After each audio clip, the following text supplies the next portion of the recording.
Hello mga kabola, gabi na, papunta tayo sa court dahil may tune-up game ang mga bata natin. Ayan, nagwa-warm up na. Hala, ba't may nagsisiga sa gilid? Baka magba-barbecue lang mga lods.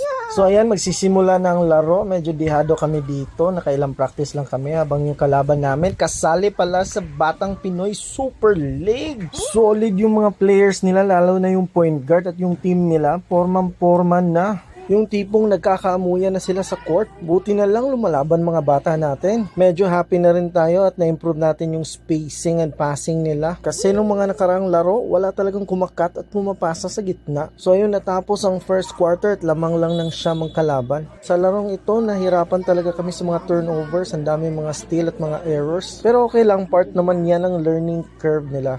At sa larong ito, medyo maalat ang tira namin sa labas. Maganda ang depensa ng kalaban pero kahit yung mga libreng tira, di namin napapasok, malas talaga. Pero natapos ang